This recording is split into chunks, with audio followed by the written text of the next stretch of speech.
BJP BJP Narendra Modi Nitin नवीन जी doctor Himanta विश्व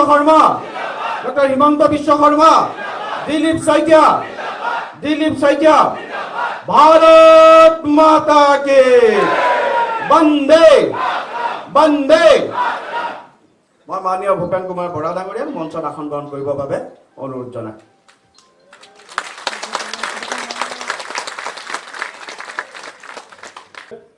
গাত পিনি আহিছো বিজেপি কাৰ্যালয়লৈ মই ৰাহুল গান্ধী ডাঙৰীয়াৰ সন্মুখত গোপীনাথ বৰদলৈ ডাঙৰীয়াৰ পৰা মোলৈকে প্ৰথম গৰাকী সভাপতি কাষত ৰাহুল গান্ধী থাকোতে মই তেজেৰে ৰাঙলী হৈছিল দলটোৰ কাৰণে আৰু তেতিয়া মোৰ জেকেটটো তেজেৰে তিতি গৈছিল আৰু আজি কংগ্ৰেছে যিখন ট্ৰোল কৰা ফটো তাতে জেকেটটো আপোনালোকে দেখিবলৈ পাব মোৰ তেজৰ মূল্যাংকন হ'ল নে নাই এয়া অসমৰ মানুহে ক'ব কিন্তু হিমন্ত বিশ্ব শৰ্মা ডাঙৰীয়া বহুতে কয় মোৰ পুৰণা বন্ধু 15 চনলৈকে মোৰ সম্পৰ্ক খুব ভাল আছিল 15 চনৰ পিছত মই এটা মুহূৰ্তৰ কাৰণেও মই তেখেতৰ লগত কেতিয়াও যোগাযোগ কৰা নাই 3 দিন মই উৰাজাহাজত লগ পাইছো এদিন ত্ৰিপুৰাৰ পৰা আহোতে একেখন ফ্লাইটত মই আৰু আব্দুল খালেক আৰু তেতিয়া বিত্ত মন্ত্ৰী হিমন্ত বিশ্ব শৰ্মা ডাঙৰীয়া আছিল এদিন মই দিল্লীৰ পৰা আহোতে একেটা সিটত মই আৰু দিলীপ শইকীয়া ডাঙৰীয়া বহিছিলো মুখ্যমন্ত্ৰী ডাঙৰীয়া কাষৰ সিটৰ পৰা আহি পেলাই মোৰ লগত কথা পাতিছিল আৰু এদিন মই লগ পাইছিলো বৰপেটাৰ মহাসত্ৰৰ সত্ৰাধিকাৰ প্ৰভুৰ দেহবসানৰ খবৰ ল'বলৈ যাওঁতে অকমান ওচৰে বহিবলৈ সুযোগ পাইছিলো মই যিকোনো সাধাৰণ মানুহে বুজি পাব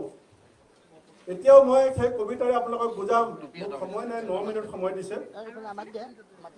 কবিয়ে লিখিছিল যে মোৰ এই হিয়াখনি জেতুকা পাতৰ দৰে সেউজীয়া বননিৰ বৰণেৰে ঢকা অন্তৰ জলুৱা ছবি অতীতৰ স্মৃতি লৈ বুকুৰ তেজেৰে আছে অন্তৰতে কথা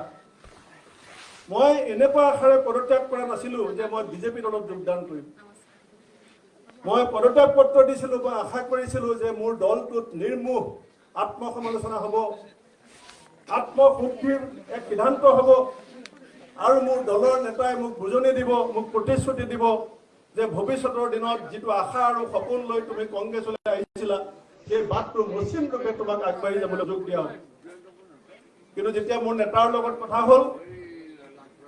এতিয়া মই দীঘলীয়া কথা ক'বলৈ সময় নাই আধা ঘণ্টা কথা হ'ল ৰাজ্যিক নেতৃত্ব আহি মোৰ ঘৰত পালেহি সকলোৰ লগত প্ৰায় 3 ঘণ্টা কথা হ'ল কেন্দ্ৰীয় নেতাৰ সৈতে আধা ঘণ্টা কথা হ'ল শেষত মই ক'লো যে ছাৰ কংগ্ৰেছ দলৰ নীতিয়ে জাতীয় স্বাভিমানত আঘাত দিছে মই আপোনাক মাজুলী সত্ৰলৈ নিওঁতে ধুতি পিন্ধাই পেলাই গামোচা আৰু চেলেং চাদৰ দি নিছিলোঁ